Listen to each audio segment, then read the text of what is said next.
ada satu kata kunci yang saya selalu dengar dari Bu Evi bahwa ini harus ada kebutuhan dari masyarakat desa sendiri. Saya rasa Pak Irfan dan Bupati Pawoto telah melakukannya selama 3 tahun ya Pak, dari 2015 sampai 2018 untuk meyakinkan bahwa memang apakah ini benar kebutuhan warga desa sendiri sampai akhirnya merasa bahwa itu kebutuhan. Memang kadang Bu Evi, kebutuhan itu perlu distimulasi gitu, perlu di fasilitasi bahwa muncul, oh iya kami memang mempunyai kebutuhan itu sendiri. Sebelumnya saya ingin sampaikan bahwa telah ada dua penanya di dalam webinar ini. Yang pertama adalah Pak Parwoto, yang kedua ada Pak Leonard kalau masih bergabung dengan acara ini. Untuk Pak Parwoto saya persilahkan Pak, ingin menyampaikan sesuatu. Mungkin bisa di-unmute. Terima kasih Ibu. Saya pengen nanya pada Pak Irfan. Pak Irfan tadi mengatakan kalau tanahnya itu dibeli oleh Pemda menggunakan dana desa. Sebenarnya tadi Bu Evi sudah menyinggung ke situ. Cuman saya ingin lebih detail. Tadi rencananya kan akan diadakan splitsing dari sertifikat yang besar, di splitsing menjadi kapling untuk tiap orang di situ. Nah, kemudian apakah itu bisa jadi milik bagi masyarakat di situ, dan juga rumah yang dibangun apakah bisa jadi milik? Tadi memang dikatakan nantinya rencananya akan jadi milik, tapi persisnya gimana nanti? Apakah nanti akan ada benar-benar semacam hak milik begitu untuk di rumahnya maupun tanahnya? Dan pembangunannya bagaimana akan dilakukan oleh siapa ini? Makasih Pak. Ya, mungkin bisa langsung dijawab oleh Pak Irfan. Memang yang terkait dengan kepemilikan itu sensitif dan perlu diperjelas sejak awal Pak Irfan. Kami persilakan Pak Irfan. Baik, terima kasih atas semua pertanyaan. Saya juga sudah melihat di cut.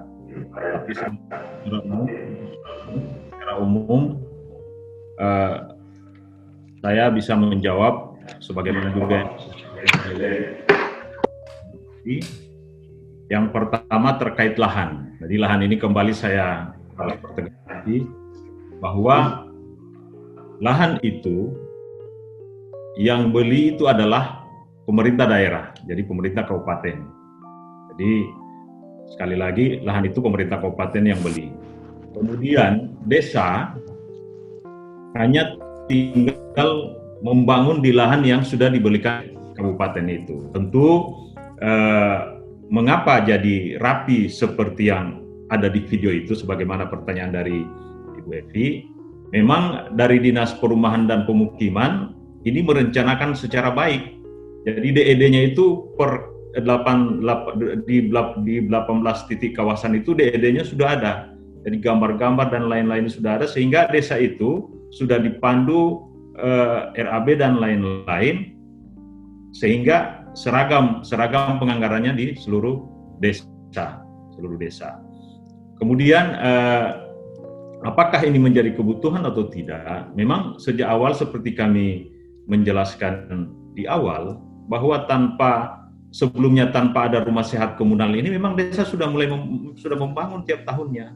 Tetapi setelah kita lihat dari sisi efektivitas infrastruktur dasar akan memakan biaya yang besar kalau hanya satu rumah. Kan daerah kita ini kan luasnya sepertiga dari Provinsi Gorontalo. Jadi kalau Provinsi Gorontalo dibagi 3, maka sepertiganya itu ada di Kabupaten Pohuwato. Jadi sedemikian luas, kemudian rumah-rumah itu dibangun di pelosok-pelosok dusun, ada yang di pinggir sungai rawan banjir, ada yang di bawah-bawah pohon kelapa dan lain-lain, dan rawan untuk masyarakat, sehingga muncullah gagasan ini. Jadi saya kembali ke lahan itu. Jadi nanti lahan ini setelah ada sertifikat, ini kan sertifikatnya sudah keluar per komunal. Nah, pekerjaan selanjutnya adalah memilah sertifikat itu menjadi masing-masing pemilik yang tinggal di situ, yang nantinya ini akan diberikan gratis ke masyarakat. Jadi bukan menjadi aset Pemda, dia bukan secara otomatis ini menjadi hibahkan ke masyarakat desa itu sendiri. Jadi itu untuk lahan. Kemudian mekanisme pelaksanaan. Jadi untuk mekanisme pelaksanaan yang ada itu di tingkat desa itu mengalir sebagaimana regulasi dari Permendes tadi, tetap melalui musyawarah, ada masuk di RKPDes, di mana sebelumnya sebelum mereka menyusun RKPDes kan isu-isu kabupaten sudah kita jelaskan kepada masyarakat desa bahwa kalau desa membangun tanpa mengacu ke isu yang ada di kabupaten, yang saya jelaskan adalah misalnya masalah kemiskinan, masalah pendidikan, masalah kesehatan, masalah infrastruktur, kesehatan di dalamnya sudah masuk sanitasi. Ini selalu kita jelaskan dengan data-data yang ada. Di Musrenbang Kecamatan itu kita tampilkan misalnya kepemilikan jamban, ada yang masih kategori merah, ada yang kuning, ada yang hijau. Itu kita coba klasifikasi seperti itu sehingga desa itu terpicu untuk membangun sesuai isu yang ada di daerah. Karena kami pernah mengevaluasi Bu Evi di 2016 ketika Undang-Undang Desa ini 2015 efektif, itu hampir 80-70% dana desa mengarah kepada infrastruktur.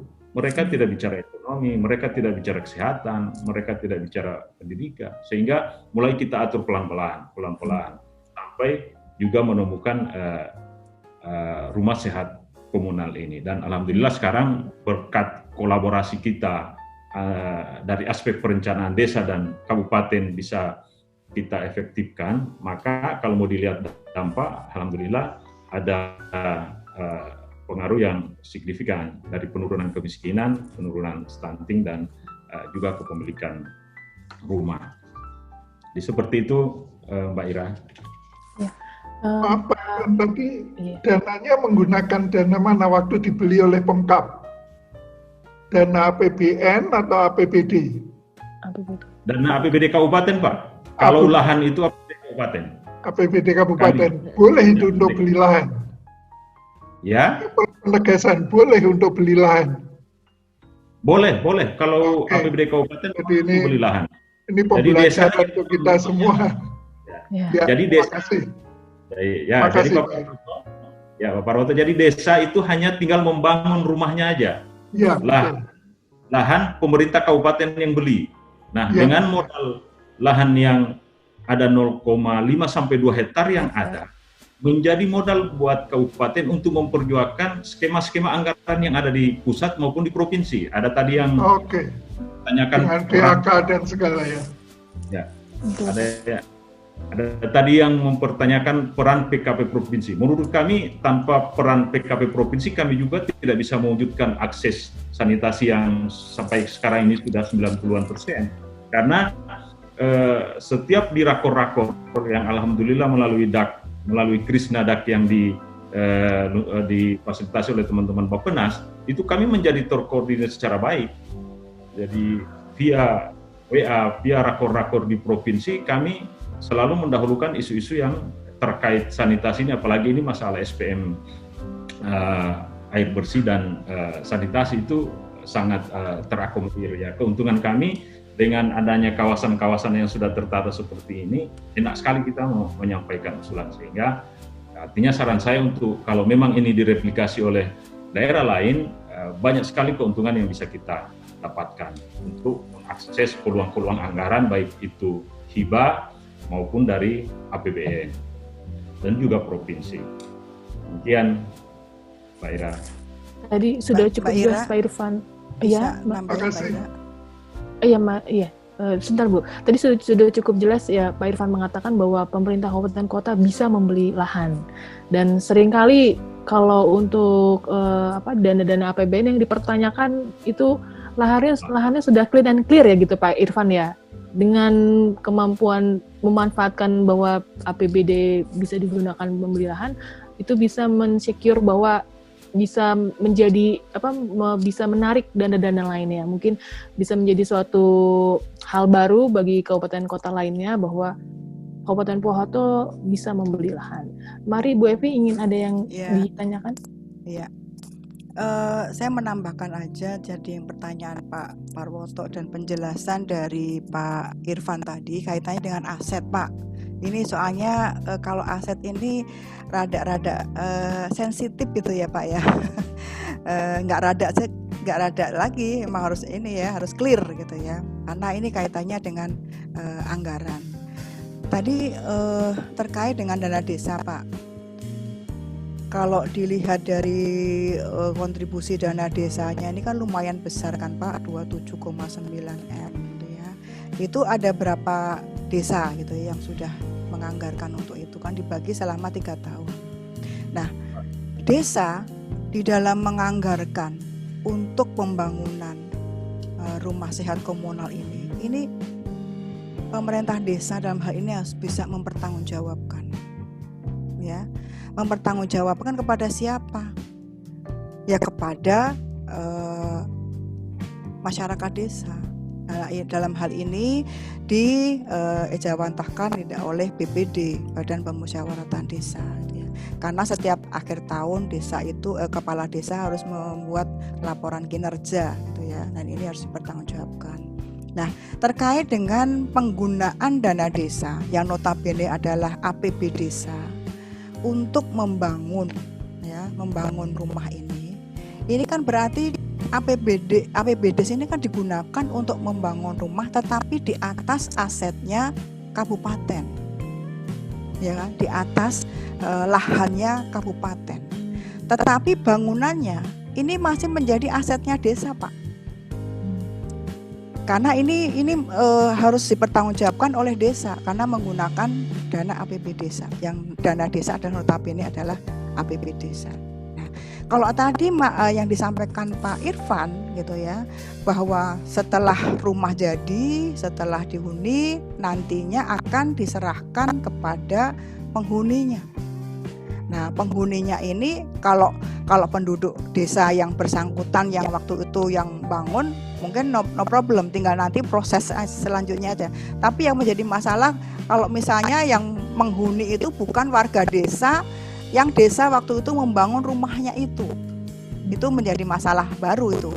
Tetapi kalau yang penghuninya itu adalah masyarakat desanya yang dulu membangunkan itu tinggal nanti prosesnya Pak, tidak serta-merta langsung dari aset yang sekarang ini langsung diserahkan atau dihibahkan kepada penghuni.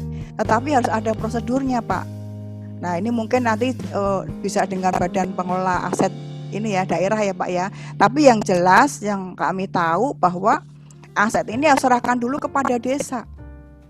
Nanti desa ada penghibahan, penyerahan kepada masyarakat berupa bansos. Ini harus clear Pak.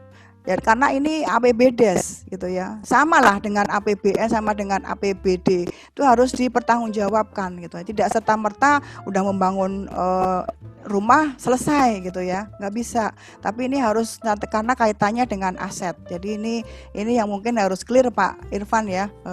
Ini walaupun belum gitu ya, tapi ini untuk kedepannya ini harus dipikirkan. Terima kasih Mbak Ira.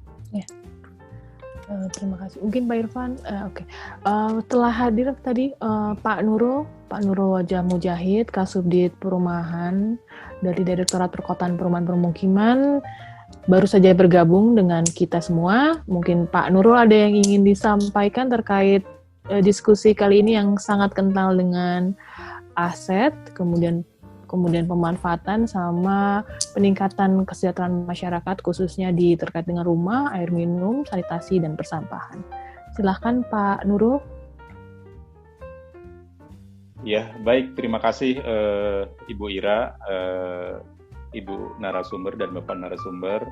Kebetulan saya sudah pernah hadir langsung melihat di lapangan di Pohuwato gitu ya. Memang cukup menarik Bapak Ibu sekalian gitu ya, bahwa Pohuwato bisa kami katakan sebagai salah satu champion kabupaten kota yang memiliki concern di dalam penyediaan perumahan dan permukiman yang layak bagi masyarakat, ya, terutama bagi masyarakat berpenghasilan rendah dan miskin di antaranya, gitu ya. Nah, cukup menariknya di sana sebetulnya Pohuwato cukup paham bahwa perumahan ini adalah salah satu hak dasar yang ada di dalam konstitusi yang ketinggalan pemenuhannya dengan pendidikan dan kesehatan, gitu ya. Untuk itulah kami sangat mendukung terobosan yang ada di Pohuwato, terutama memanfaatkan dana desa, gitu ya. Walaupun tadi secara administrasi Ibu narasumber dari Kemendes cukup memberikan beberapa rambu-rambu, gitu ya. Tapi mudah-mudahan itu bukan sebuah tantangan, karena Bapak Ibu sekalian, apa yang dilakukan oleh pemerintah sejatinya adalah untuk mencapai tujuan pembangunan itu sendiri, yaitu bagaimana meningkatkan kesejahteraan masyarakat, tentu mengikuti rambu-rambu yang ada di dalam RPJMN, gitu ya, yang ada di dalam peraturan perundangan, gitu. Jadi dari 3 tujuan besar yang ingin dicapai itu sebetulnya secara ringkas kita ingin masyarakat kita punya huniannya yang layak dan terjangkau, gitu ya. Karena ada banyak hunian yang terjangkau tapi tidak layak, gitu ya. Di perdesaan masyarakat membangun rumah seadanya di atas kapling seadanya tanpa didukung dengan pembiayaan atau pendanaan yang cukup, sehingga seringkali ditemukan rumah-rumah yang tidak layak huni. Nah, cukup menarik memang ketika di Pohuwato itu bagaimana mereka mengintegrasikan pembangunan perumahan dan permukiman itu tidak hanya rumahnya, tetapi sudah didukung dengan infrastruktur dasar permukimannya, gitu ya. Jadi ini Ibu Epi ya tadi ya, itu yang menarik, bagaimana mengkolaborasikan sumber daya, rumahnya dari tanahnya dari APBD, rumahnya dari dana desa, bahkan bukan hanya dari dana desa rumahnya, gitu Pak Irfan, mohon dikoreksi, gitu ya. Tetapi juga dari sumber pendanaan lain. Contohnya dari anggarannya Kementerian Pekerjaan Umum dan Perumahan Rakyat, juga mungkin barangkali dari CSR dan sebagainya. Yang kedua, infrastruktur dasarnya, sanitasi dan air minumnya, itu dari DAK, gitu ya, dari DAK. Bahkan rumahnya sebagian lain di Pohuwato pun juga rumahnya pun dari DAK, gitu ya. Sepengetahuan saya seperti itu, gitu. Kemudian yang terakhir, bagaimana masyarakat memiliki kepastian bermukim. Jadi masyarakat tinggal di huniannya layak, gitu ya. Kemudian didukung oleh infrastruktur dasarnya yang layak. Yang terakhir tinggal di atas hunian yang memiliki hak legal atas tanahnya, gitu ya. Sehingga ini menjadi sangat menarik. Nah, memang tantangan kita, gitu, bagaimana agar semua kebijakan di pusat, semua regulasi yang ada di pusat dan program kegiatan itu kompatibel, Bapak Ibu sekalian, gitu ya. Jadi jangan sampai program dan kegiatan yang ada di pusat itu saling menegasikan, gitu ya, tujuan dari keberadaan pemerintah, gitu ya. Tujuan dari keberadaan dana publik yang disalurkan kepada masyarakat, gitu ya. Ini tentu kita sangat berterima kasih kepada Kemendes yang sudah mendukung di air minum, di sanitasi, mulai dana desanya, terutama di air minum melalui Pamsimas, gitu ya, seperti itu. Kemudian tantangan berikutnya memang selain tadi program-program di pusatnya itu saling kompatibel. Nah, kemampuan daerah, kapasitas daerah mengintegrasikan semua sumber pendanaan, semua sumber pembiayaan, gitu ya. Tadi sudah saya sampaikan bagaimana di Pohuwato memiliki kemampuan terhadap itu, gitu ya. Sehingga Bapak Ibu sekalian, kita bisa membayangkan perumahan dan permukiman di desa di Pohuwato itu seperti perumahan real estate, gitu ya. Jalannya, kapling-kaplingnya terstruktur dengan baik, air minumnya tersalurkan dengan perpipaan, kemudian jaringan air limbahnya disalurkan dengan perpipaan. Di sana ada fasilitas pasos dan pasum, ada puskesmas, gitu, dan sebagainya, gitu. Jadi ini cukup menarik, gitu ya, tadi program dan kegiatan dan kebijakan pusat yang kompatibel, kemudian juga kemampuan kapasitas pemerintah daerah di dalam mengintegrasikan semuanya, gitu ya. Kemudian yang paling terakhir, betul tadi apa yang disampaikan oleh Ibu narasumber lain, bahwa diharapkan apa yang dilakukan oleh pemerintah pusat ini dapat menyasar target grup yang kita harapkan. Terutama sejalan dengan tujuan pembangunan berkelanjutan gitu ya, bahwa tidak boleh ada di negara ini masyarakat yang ketinggalan gitu ya. Barangkali secara makro negara ini GDP per kapitanya meningkat gitu ya, tetapi ketimpangannya semakin besar gitu ya. Nah, kita yang ingin kita reduksi dengan adanya SDGs itu adalah agar semua orang memiliki akses sama terhadap kebutuhan-kebutuhan dasarnya gitu ya. Ini mungkin saya kira yang ingin kami sampaikan, dan terima kasih. Ke depannya kita punya tantangan untuk semakin terus berinovasi gitu ya, semakin terus mengeksersis program-program dan kegiatan. Bila saat ini program dan kegiatannya tidak saling kompatibel, harus semakin kompatibel lagi. Jangan sampai ada kondisi-kondisi yang cukup ironis, pemerintahnya punya uang, Pemdanya punya uang, tetapi karena karena sebuah kebijakan, karena regulasi, dia tidak bisa membantu rakyatnya gitu ya. Ini yang paling penting yang ingin kita harapkan. Demikian Bu Ira, saya mohon izin untuk lanjut kembali ke ke pertemuan lainnya, karena kebetulan kami sedang melakukan rakor tentang dana alokasi khusus terkait dengan apa yang dibahas juga oleh Pak Huwanto gitu ya. Jadi seperti itu, mungkin terima kasih Bu Ira. Ya. Semuanya, Assalamualaikum warahmatullahi wabarakatuh. Waalaikumsalam warahmatullahi wabarakatuh. Terima kasih Pak Nurul. Nanti kami juga tunggu kalau masih bisa hadir di akhir acara, bisa memberikan beberapa patah kata. Tadi ada 3 hal yang saya tangkap dari Pak Nurul, bahwa pertama, bahwa bagaimana program-program di KL, di pemerintah daerah, provinsi, kabupaten kota itu bisa saling kompatibel. Yang kedua adalah bagaimana kemampuan seperti Kabupaten Pohoto itu ada di kabupaten-kabupaten lain yang bisa mengintegrasikan berbagai sumber pendanaan. Yang ketiga adalah memastikan ketikanya ada intervensi ini diberikan pada warga atau rumah tangga yang tepat sasaran. Tadi saya sudah menjanjikan Pak Leonard. Pak Leonard masih ingin bertanya Pak di sesi ini? Jika iya, saya persilahkan Pak.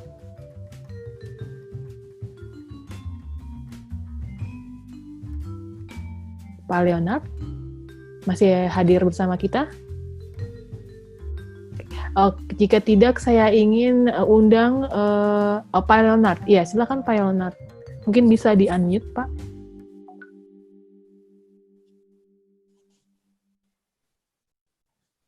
Ibu kalian, Bu Evi juga, dan Pak Irfan. Saya Pak Nurul tadi langsung live ya. Iya. Mari Pak, silakan Pak. Apa pertanyaannya Pak yang ingin disampaikan ke Pak Irfan atau Bu Evi? Ya, nanti sekalian aja, Saya Irfan dulu ya. Ini kira-kira bagaimana peran provinsi dalam pelaksanaan kegiatan rumah sehat yang ada di rumah sehat komunal yang ada di Pohuwato ini. Ini menarik karena beberapa regulasi yang tidak mendukung peran provinsi untuk bisa langsung ikut dalam pembangunan perumahan ini di kabupaten kota seperti itu. Baik itu Undang-Undang 23 2014, kemudian juga Permendagri terakhir itu, Permendagri 90 2019. Itu peranan provinsi memang tidak bisa langsung ke kabupaten kota. Nah, ini saya sudah sampaikan juga waktu pertemuan Rakortek di Balikpapan dengan Pak Nurul, untuk bisa di tingkat pusat ini untuk bisa direview kembali Permendagri 90 ini, Wira. Ini sudah saya sampaikan juga keluhan dari hampir semua kabupaten, semua provinsi yang ada di Indonesia ini. Kemudian berikutnya, tadi memang betul apa yang disampaikan. Nah, ini Pak Nurul muncul, terima kasih Pak Nurul. Ini juga saya mau menanyakan Permendagri 90 review apakah sudah keluar Pak, sehingga peranan provinsi bisa langsung di kabupaten kota untuk penanganan rumah tidak layak huni ataupun untuk bisa hadir membantu masyarakat MBR maupun masyarakat miskin untuk bisa juga memiliki rumah yang layak huni atau rumah sehat ini. Berikutnya juga untuk masalah tanah Pak, ya. Untuk tanah pembangunan rumah sehat komunal ini apakah milik Pemkab masih, ya. Kemudian mekanisme daripada tadi disampaikan juga oleh Bu Evi mengenai mekanisme hibah tadi, ya. Nah, mekanisme hibah ke masyarakat ini tentunya kita harus mengacu kepada Permendagri 123, nomor 123, nomor 2018 Pak. ini kita tidak bisa langsung kepada masyarakat perorangan. Dia kepada komunitas masyarakat yang ada di situ yang sudah berbadan hukum. Ini sangat menarik memang hampir sampai yang sudah dibangun oleh Gorontalo, khususnya di Kabupaten Pohuwatu ini. Ini menjadi model bagi Indonesia sebenarnya. Kita sudah punya upaya-upaya ke sana. Bagaimana mengkolaborasikan antara uang APBN, APBD provinsi, APBD kabupaten kota, kemudian juga DAK. Tetapi sekali lagi ini Pak Nurul, masalah regulasi yang memang menghambat kita di situ. Ketika tanah sudah kita siapkan, kemudian infrastruktur sudah disiapkan, misalnya seperti tadi, tetapi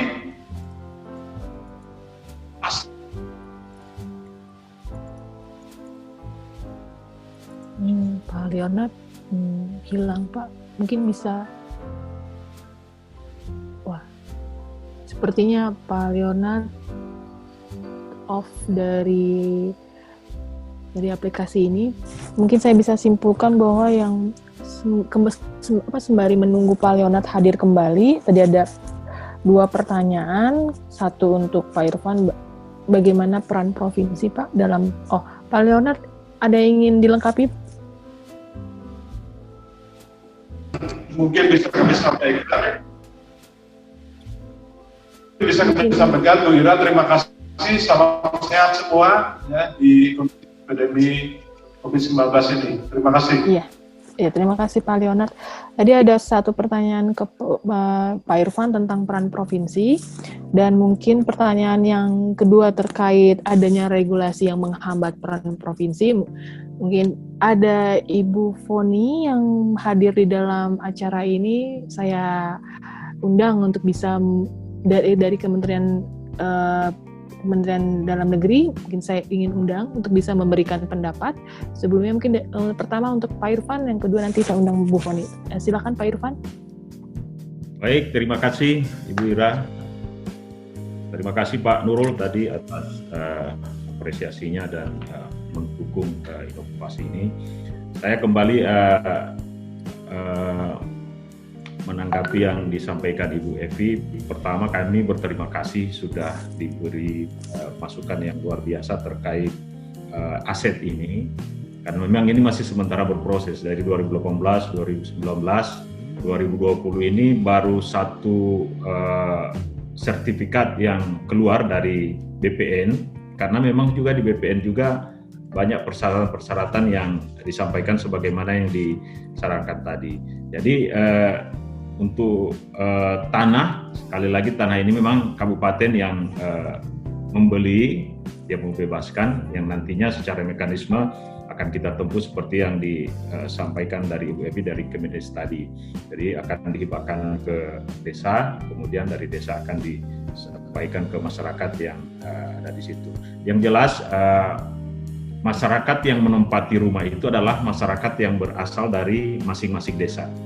Jadi kalau misalnya dalam tiga desa yang berdekatan, kemudian ada kesepakatan antara tiga desa itu menyepakati bahwa lahan yang akan dibangun itu adalah di desa A, maka warga yang BC ini itu menempatkan warganya di perumahan itu, bukan warga yang ada di desa A itu. Teknis menetapkan juga siapa yang akan tinggal itu melalui musyawarah desa.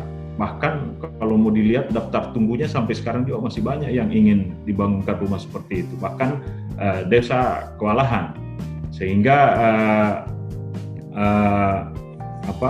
di 2019 ini beberapa desa sudah menyampaikan sebagian ada membangun rumah baru di rumah komunal itu, ada juga opsi kedua masih dengan peningkatan kualitas. Jadi kita juga tidak di 2019 ini, kalau 2018, 2019 kita fokus membangun semuanya di rumah komunal sepanjang lahan itu belum full dengan rumah. 2020 ini setelah dievaluasi sudah banyak yang tidak bisa menampung lagi, sehingga kebijakan Pak Bupati itu di dua opsi, bisa ke PK, bisa juga ke PB. Jadi pembangunan baru dan peningkatan kualitas. Beberapa desa yang sudah full, kembali lagi dia kalau untuk pembangunan untuk peningkatan kualitas itu kita membangun sampai 6. Kalau dia membangun baru itu hanya 3. Kemudian bagaimana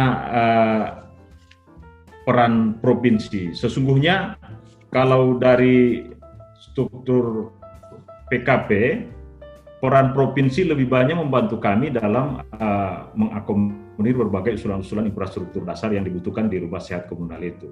Tetapi kalau misalnya secara pemerintahan, provinsi juga memiliki program pembangunan rumah layak huni yang setiap kabupaten kota juga mendapatkan kuota untuk itu. Nah, untuk kami di kabupaten, yang provinsi ini itu kita polakan lagi di luar yang komunal, karena memang sekali lagi peminat untuk perumahan seperti ini cukup banyak, sehingga dengan pola seperti ini sepanjang masyarakatnya siap dengan lahan, maka itu yang akan kita ajukan ke provinsi. Biasanya 20 sampai 50 rumah layak huni dari provinsi kita mendapatkan. Jadi itu untuk peran provinsi. Kemudian di Permendagri 90 ini juga memang terima kasih juga Pak Leonard sudah mengaspirasikan ini, juga menjadi aspirasi kita semua, karena memang ternyata di Permendagri 90 untuk perumahan ini cantolannya di kabupaten kemarin di rakor juga itu belum ada, sehingga mungkin perlu direvisi. Yang selama ini kita sudah jalan bagus, tiba-tiba di Permendagri 90 teman-teman dari Perkim berteriak bahwa untuk registranya mereka di 2021 nanti untuk cantolan perumahannya tidak ada lagi. Nah, itu kita sudah, kemudian kita juga sudah berkomunikasi bagus dengan teman-teman dari Banda khususnya yang menangani wilayah Sulawesi. Itu sudah kita petakan, dan program-program prioritas yang tidak masuk itu akan kita kembali ajukan ke Kemendagri.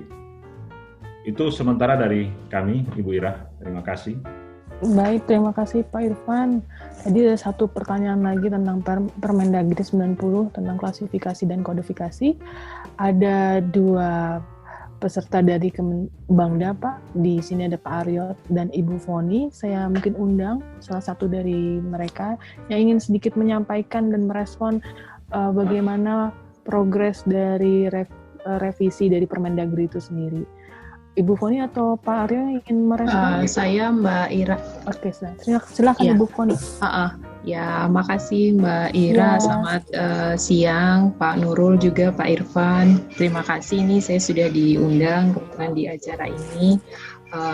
Memang pada saat ini posisi progres Permendagri 90 pada tahap pemutahiran. Kebetulan kemarin untuk urusan perumahan dan permukiman kami sudah sampai pada tahap sidang dengan tim pemutahiran baik di Dijen Bina Keuangan Daerah dan Bina Pembangunan Daerah. Jadi sudah masuk di apa-apa saja yang diusulkan oleh baik provinsi maupun kabupaten kota untuk usulan pemutahiran. Jadi kami sudah coba mengakomodir beberapa masukan dari Bapak Ibu di daerah setelah Bapak Ibu melaksanakan pemetaan di daerah masing-masing gitu. Jadi ada memang beberapa kegiatan yang memang seharusnya ada menjadi tidak ada, ataupun yang seharusnya tidak ada menjadi ada. Nah, jadi kami sudah coba akomodir mungkin ini untuk bulan ini kita masuk ke sidang kedua untuk usulan dari Subdit, karena memang kalau kami mengusulkan untuk yang kewenangan provinsi untuk kumuh, karena itu memang kemarin sempat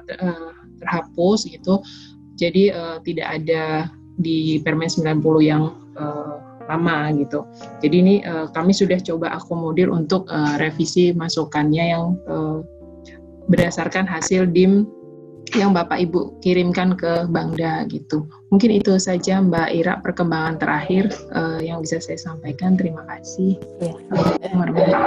Terima kasih Mbak Foni. Tadi yang disampaikan Mbak Foni bahwa dalam revisi Permendagri 90 ini sudah dimasukkan terkait dengan kewenangan provinsi tentang kumuh. Nanti kita pantau saja Bapak dan Ibu kapan revisi itu bisa final, dan harapannya bisa menjadi cantolan bagi Bapak dan Ibu di pemerintah provinsi khususnya untuk bisa menganggarkan kegiatan yang terkait dengan kumuh.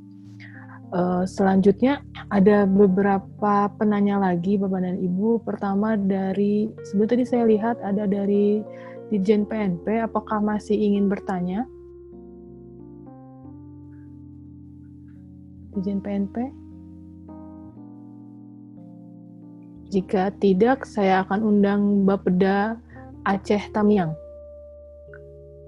Oke. Ditjen PNP. Mohon untuk waktu saya persilakan Bapak atau Ibu.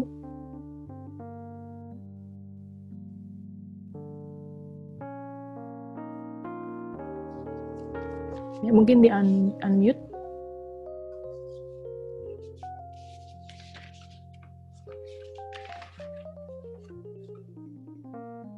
Mohon maaf Pak, dari PNP.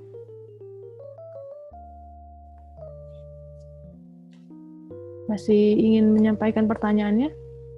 Ya. Ya. Assalamualaikum. Oke, kalau gitu Bapak dari Aceh Tamiang, kami persilakan Pak. Ya. Ya, perkenalkan. Assalamualaikum warahmatullahi wabarakatuh.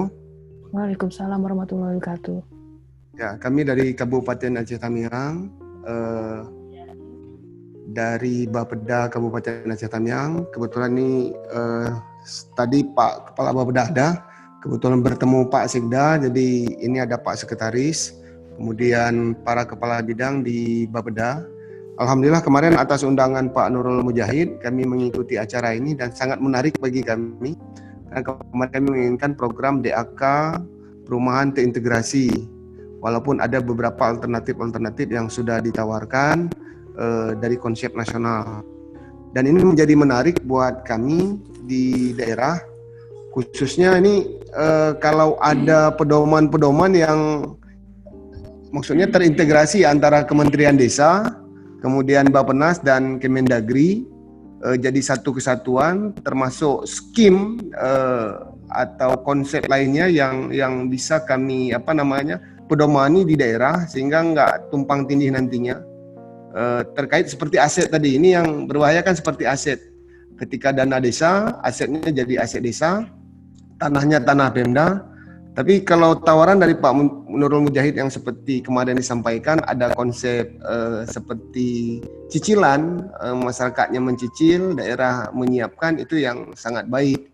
Nah, daerah kami kan ini daerah yang memang sangat membutuhkan perumahan karena tingkat kemiskinan juga cukup tinggi, khususnya di sektor kebutuhan rumah, sarana prasarana dan kebutuhan rumah, sanitasi dan sebagainya. Mungkin itu yang masukan dan sedikit minta pencerahan. Tadi kurang lengkap saya dapatkan informasi tadi. Tapi menarik yang Pak Irfan sampaikan tadi. Nah, ini penting buat kami belajar dari apa yang dilakukan oleh Pak Irfan di Purwokerto Maaf Pak Irfan, lidahnya belum ini Pak, belum familiar gitu. Mungkin itu yang bisa ini, mungkin teman-teman ada yang mau di Bu Emma? Ya, mungkin itu Pak. Kalau bisa nanti kami digabungkan dalam satu grup lah Bu untuk berbicara tentang khusus perumahan ini. Kalau ada grup yang khusus untuk membahasnya. Iya. Makasih. Terima kasih. Iya, terima kasih Pak.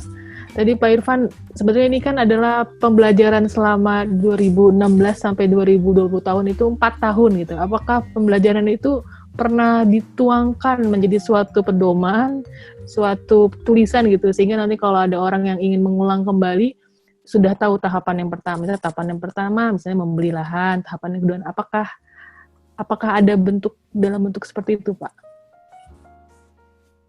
Ya, terima kasih Ibu Ira. Jadi memang karena ini setelah kami masukkan inovasi ini menjadi inovasi unggulan pada saat PPD 2019 yang digagas oleh Bappenas, alhamdulillah kami dengan inovasi ini bisa tembus sampai ranking 7 nasional. Dan saya di Bappenas berapa kali memaparkan ini, dan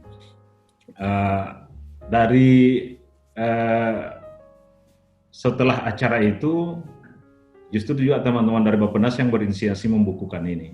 Mudah-mudahan bukunya sudah bisa selesai, dan memang kami masih menunggu buku itu, karena di situ kami menceritakan secara detail langkah-langkah sampai ini bisa terwujud. Kalau informasi yang saya terima waktu menerima teman-teman dari Bappenas yang di bagian evaluasi, itu akan di-sharing pada saat Musrenbangnas. Hanya sayang memang kan Musrenbangnas baru-baru, karena memang masih kondisi seperti ini sehingga itu belum terwujud. Tapi mudah-mudahan bukunya udah selesai sehingga daerah-daerah yang ingin mereplikasi bisa membaca secara lengkap di situ. Memang kalau memang harus mereplikasi, pesan kami yang pertama, komitmen pimpinan daerah harus kuat. Jadi komitmen ini terkait bagaimana meyakinkan desa sehingga ini menjadi isu bersama. Dan kalau dia sudah menjadi isu bersama, maka langsung apa yang ditanyakan oleh teman-teman di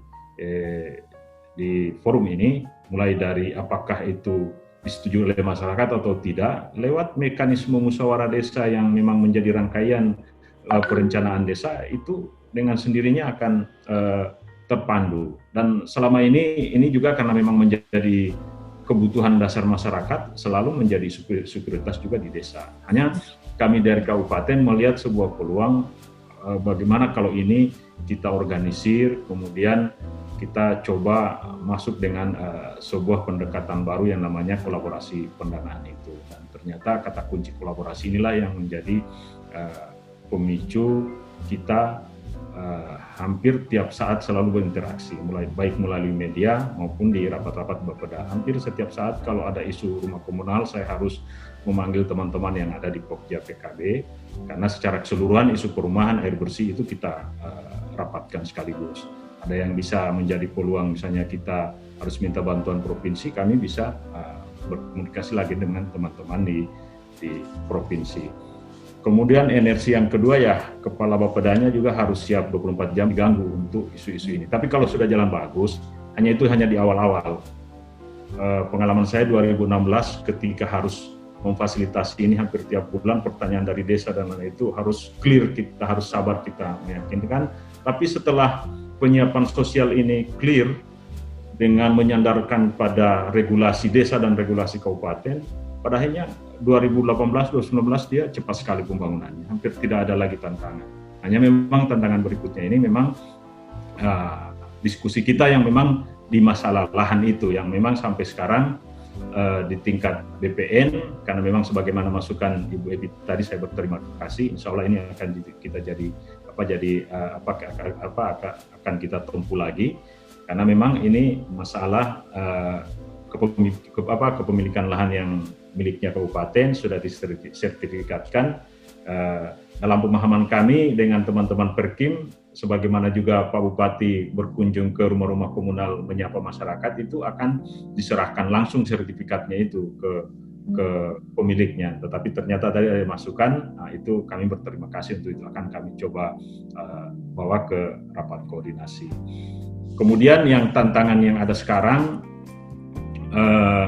jika ini akan direplikasi oleh teman-teman, kami sementara memfokuskan program-program pemberdayaan yang ada di rumah komunal ini. Kan ini menjadi satu keuntungan, di samping tadi sarana prasarana dasar mudah kita tangani.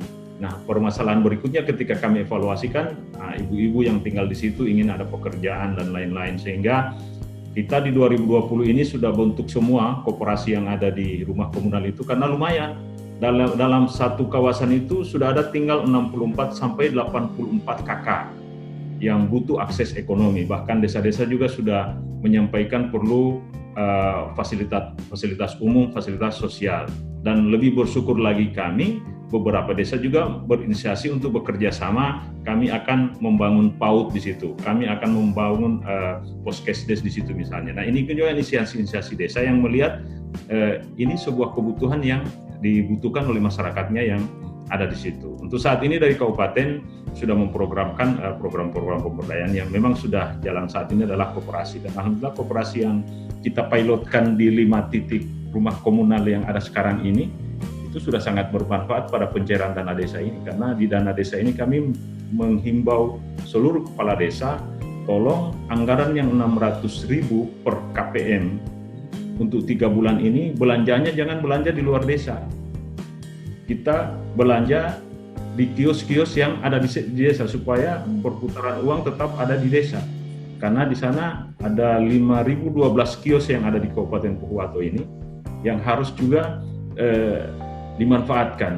Kami sudah mengarahkan ini kan kami ada di grup desa dan alhamdulillah beberapa desa yang tadinya tidak terpikirkan sudah mau melakukan itu, dan beberapa desa yang memang sudah ada komitmen untuk itu, semua belanjaan-belanjaan itu diambil dari koperasi itu.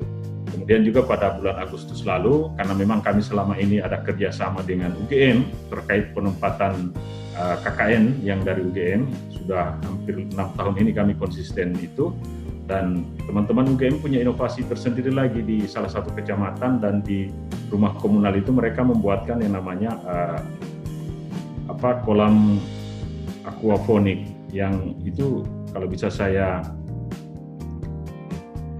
tampilkan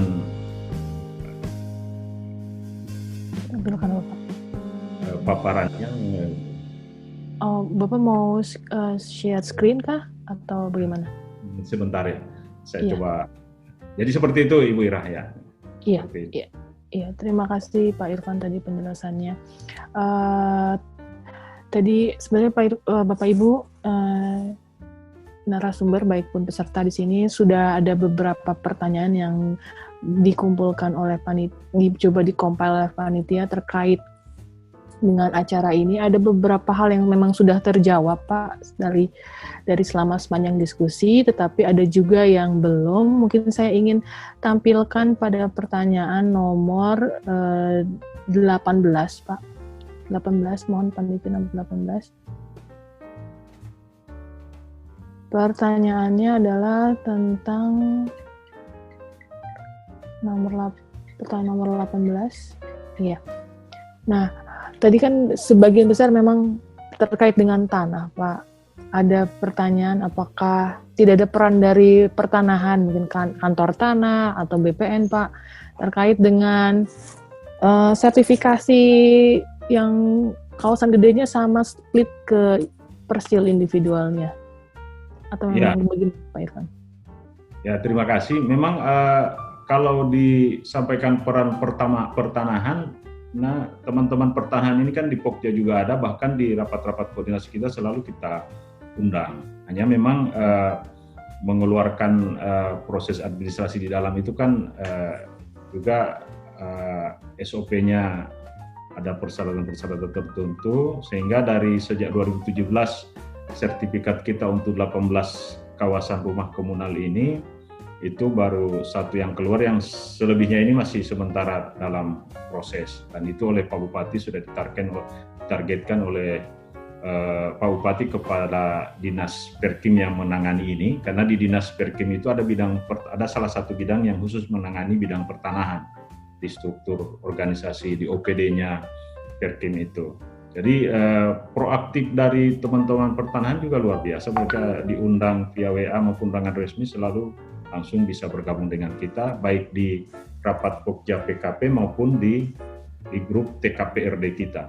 TKPRD kita selalu kalau membahas izin-izin lahan itu pertanahan selalu ada. Jadi tetap koordinasinya bagus selama ini. Baik penjelasannya Pak. Satu lagi Pak, pertanyaan yang terkait nomor 15 sudah ditampilkan. Ini yang sering terlewat Pak, saya juga penasaran. Setelah dibangun layanan infrastrukturnya kan ada tadi jaringan air, kemudian air limbah, kemudian persampahan. Itu tadi nomor 15 pertanyaan, bagaimana operational maintenance-nya Pak? Apakah dianggarkan oleh penghuni atau ada bantuan dari pemerintah desa atau ada dana dari kabupaten kota? Gimana Pak untuk operational maintenance itu? Ya, jadi kalau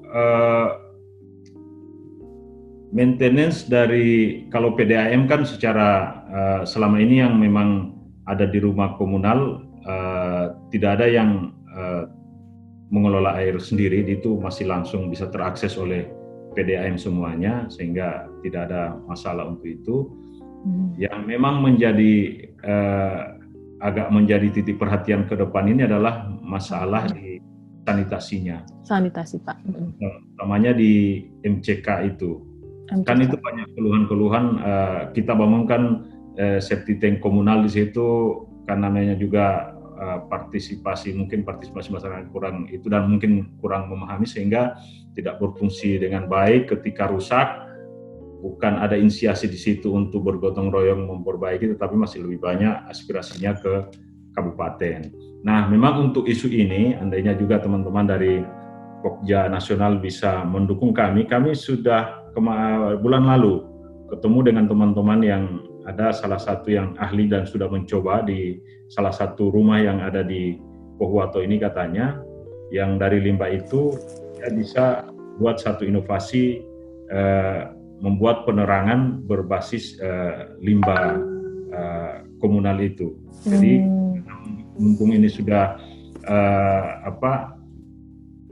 jambannya jamban komunal, maka mereka akan mensurvei apakah itu bisa dimanfaatkan atau tidak. Setidaknya kalau itu bisa dimanfaatkan, maka PJU-nya di rumah-rumah komunal itu sudah bisa menggunakan ini, sekaligus kalau itu sudah bermanfaat, maka bisa jadi masyarakat secara tidak langsung sudah bisa memaintenance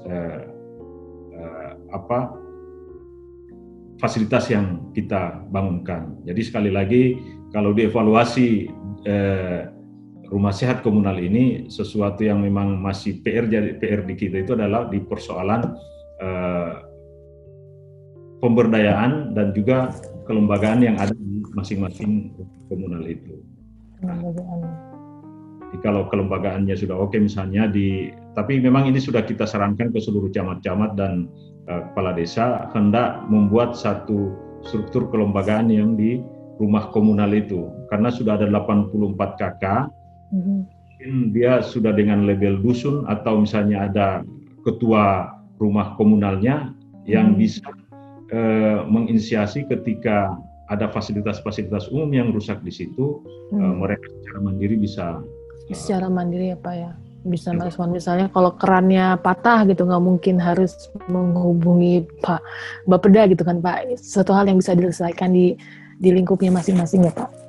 Jadi memang poinnya di situ. Di samping kita selalu fokus juga memberdayakan ibu-ibunya, karena ibu-ibunya kita arahan Pak Bupati bagaimana ibu-ibu, kan ini pasti sudah mereka ini kan 84 KK ini karena memang dimusyawarahkan di desa dan mereka adalah prioritas orang-orang miskin. Nah pasti orang-orang yang tidak memiliki keterampilan, sehingga program-program kemarin ada yang dari pemberdayaan perempuan yang namanya PK. Jadi kepala keluarga itu kita prioritaskan di situ. Jadi ibu-ibu penjual nasi kuning dan lain-lain kita prioritaskan untuk mendapatkan bantuan. Kemudian koperasi. Nah, saya sudah menyarankan ke teman-teman Perindakop, seluruh rumah komunal ini yang 18 kawasan ini ada koperasinya, pengurus koperasinya, supaya kita mudah mengakses berbagai bantuan dari provinsi maupun kabupaten. Tujuannya memberdayakan yang ada di situ. Jadi kalau bapak-bapaknya kerjanya di lahannya yang selama ini ada, petani jagung dan ada yang nelayan dan lain-lain, maka ibu-ibunya kita upayakan ada pekerjaan. Karena memang mereka sudah dalam satu kawasan, sudah mudah mengintervensi. Nah ini PR saya masih dalam kurun waktu 2-3 tahun ke depan untuk terus membangun ini. Jadi seperti itu Ibu Ira. Oke, terima kasih Pak Irfan. Kita masih punya waktu sekitar 30 menit lagi. Saya ingin mengajak Bapak dan Ibu untuk pindah ke segmen selanjutnya, yaitu terkait dengan bagaimana benefit dari pembangunan rumah sehat komunal ini. Saya minta tolong operator untuk menayangkan video.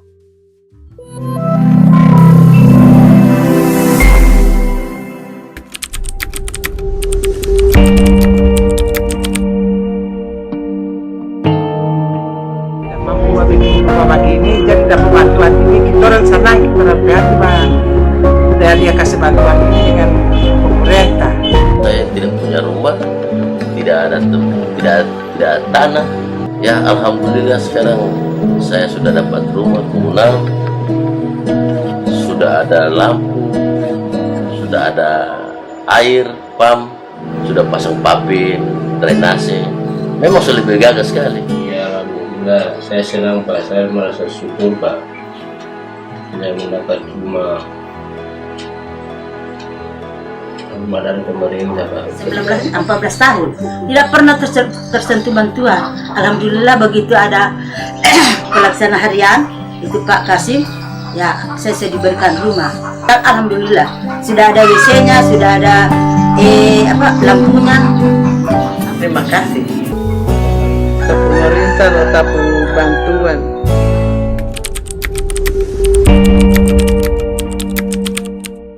Cerita keadaan rumah atau apa itu sudah, menurut saya itu sudah ya lumayan begitu. Tinggal kendalanya itu cuman air. Kalau masalah air lancar, listrik sudah drainase sementara dibikin. Lagi sudah 2 kali dapat bantuan air, soalnya susah orang ini Pak cuma air. Sudah ada bantuan rumah, sudah dikasih bantuan, sudah ada bantuan kamar air dari pemerintah kemarin.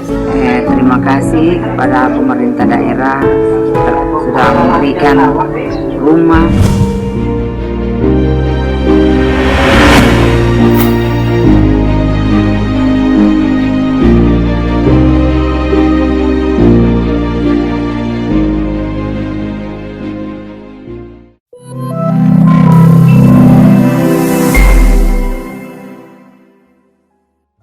Dari penghuni rumah warga komunal memang simple Pak testimoninya, sudah ada lampu, sudah ada air, sudah ada WC, karena memang itu kebutuhan yang dasar Pak. Kalau punya rumah nggak ada lampu, nggak ada air, nggak ada WC, nggak bisa hidup Pak, bingung Pak nanti penghuninya. Nah, oke. Karena sebentar lagi sudah mendekati akhir acara, kami rencanakan memang diskusi ini akan berakhir di jam 12. Sebelumnya ingin ada yang Pak Irfan tambahkan terkait bagaimana masyarakat penerima manfaat ini di Kabupaten Pohuwato ini akan dikembangkan Pak? Ya, baik. Terima kasih Bu Ira. Ini terakhir kali ya. Iya Pak, terakhir kali sebelum nanti saya ke Pak Nurul Pak.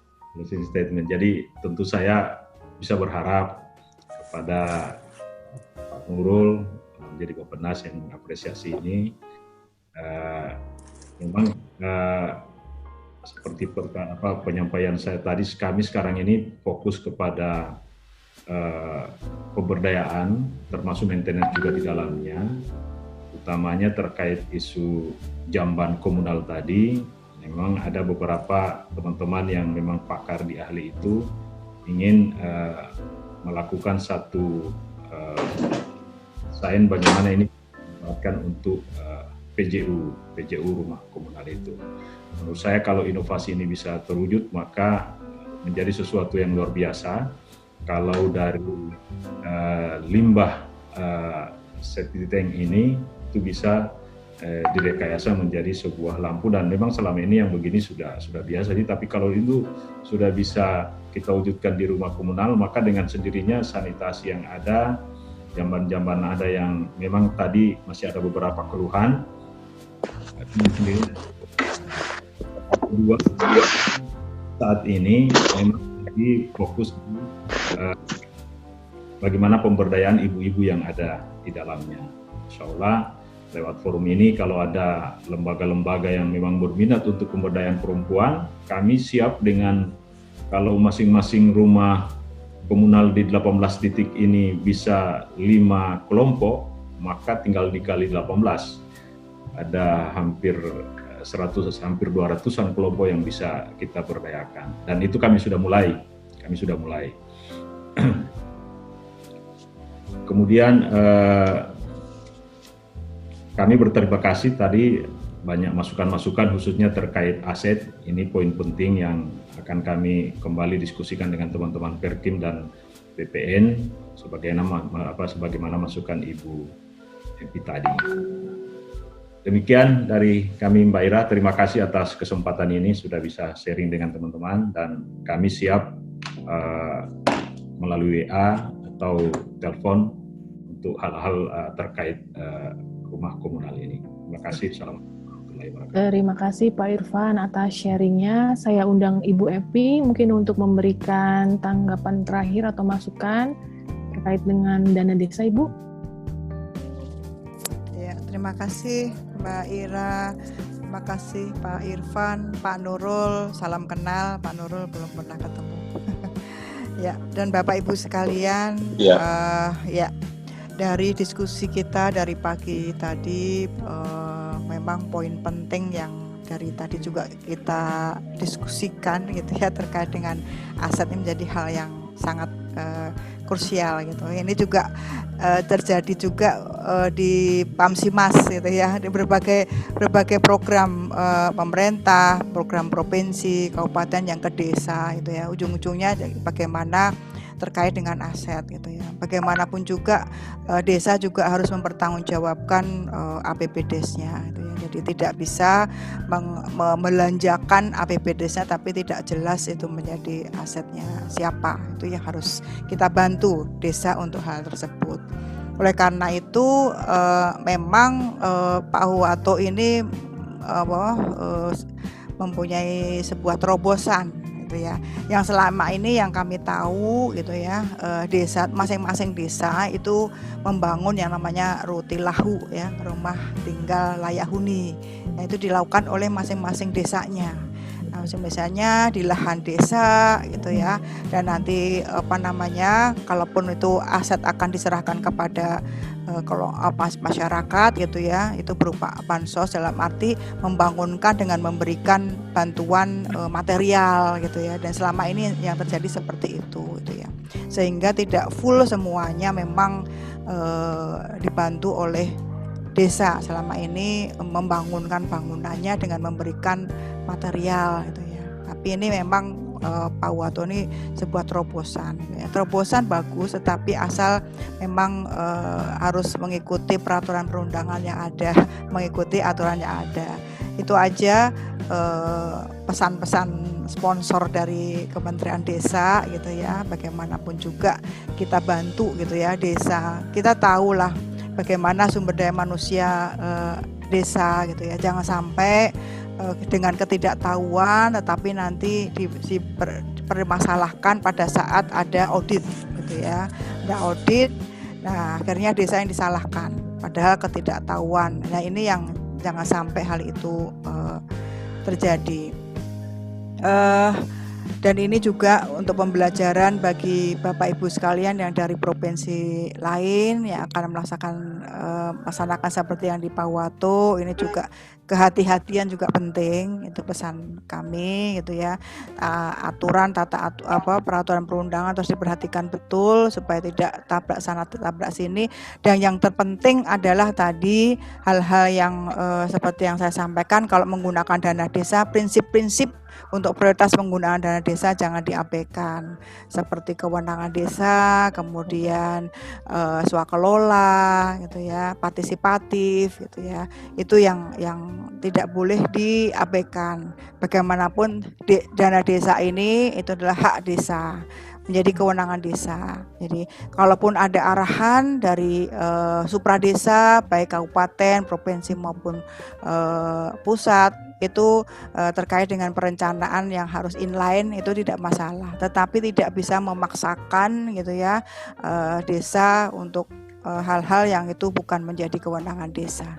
Mungkin itu Mbak Ira yang dapat saya sampaikan. Terima kasih kepada Bapak Ibu sekalian atas kesempatan yang diberikan kepada kami untuk berkontribusi di dalam forum ini. Terima kasih. Assalamualaikum warahmatullahi wabarakatuh. Waalaikumsalam warahmatullahi wabarakatuh. Terima kasih Bu Epi, tadi sudah memberikan beberapa arahan bagaimana pemanfaatan desa ini bisa mengikuti aturan main yang telah ada.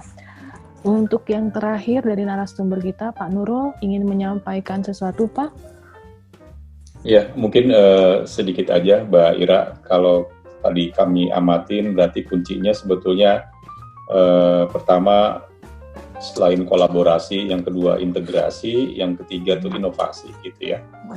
Dan sepengetahuan kami dari dana desa ini, Pak Huwato mengembangkannya tadi ya, tidak hanya dari dana desa buat rumahnya, tapi dari sumber-sumber lain.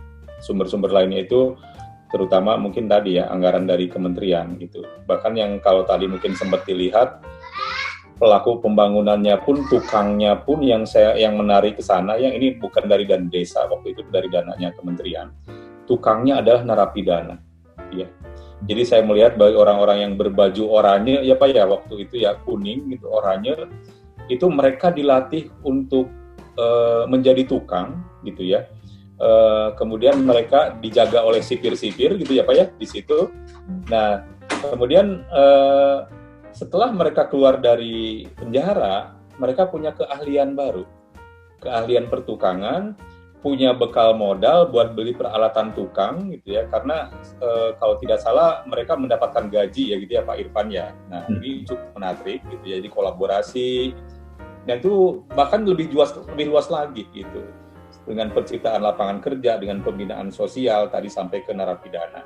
Kemudian yang terakhir memang cermat dalam regulasi gitu ya. Nah seringkali cermat dalam regulasi itu maksud saya begini gitu ya. Kadang-kadang sebetulnya regulasi ini memang ditujukan untuk memberikan panduan agar program berjalan lebih baik dan efektif. Gitu. Tapi seringkali kita membacanya kebalik, gitu ya. Nah ini yang kita harus hati-hati, gitu ya. Kemudian saya kira mungkin itu terakhir Bu Ira, kuncinya adalah kolaborasi, integrasi dan inovasi tanpa henti, gitu ya. Dan tentu ini butuh keberanian, gitu ya Pak Irfan ya, saya kira ya. Mungkin itu demikian Bu Ira, terima kasih. Terima kasih Pak Nurul dan narasumber lainnya.